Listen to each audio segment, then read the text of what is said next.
কেতিয়াবা আপোনাৰ এনেকুৱা হৈছেনে? এই ধৰক জীৱনটো খুব সাধাৰণভাৱে চলি আছে, একো বেছি আনন্দও নাই আৰু পাৰ ভঙা বিষাদো নাই।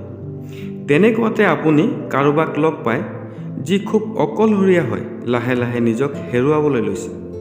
খুব কাতৰভাৱে তেওঁ আপোনাৰ ওচৰত নিজৰ কঁপি থকা হাতখন তুলি ধৰে। আপোনাৰ সহ্য নহয় আৰু আপুনি আঁকোৱালি লয় সেই হাতখন।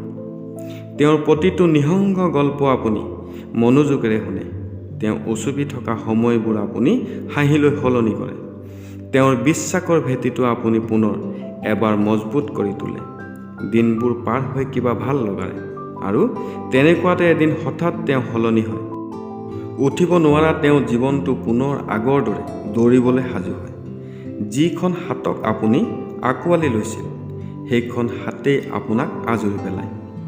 তেওঁৰ চৌপাশ নতুন সময়, নতুন ৰং, নতুন মুখেৰে আকৌ ভৰি পৰে।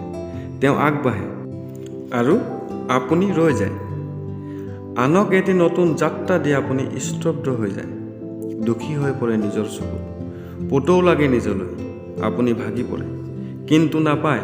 আপুনি আপোনাৰ দৰে কাকো নাপায়। কি হ'ল? বুকুখন গধুৰ হৈছে ন? এৰি যোৱা মুখবোৰ মনত পৰিছে? নেপেলাব, জোকাৰি পেলাওক মনটো। এটা কথা মনত ৰাখিব, মানুহে সদায় আন্ধাৰতে চাকি পোহৰ বিচাৰে। আপুনিও সেই চাকিৰ দৰে, এইদৰে জ্বলি থাকক সদায়। সহায় কৰক, কিন্তু নিজৰ সৰ্বস্ব সময় দি নহয়। এই পৃথিৱীত আপুনিহে আপোনাৰ বাবে প্ৰথম, বাকীবোৰ পাছত।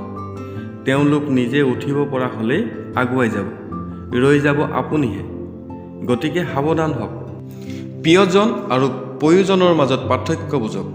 এনেও দুদিনীয়া আলহীবোৰ ঘৰলৈ আহিলেহে ভাল লাগে, জীৱনলৈ নহয়।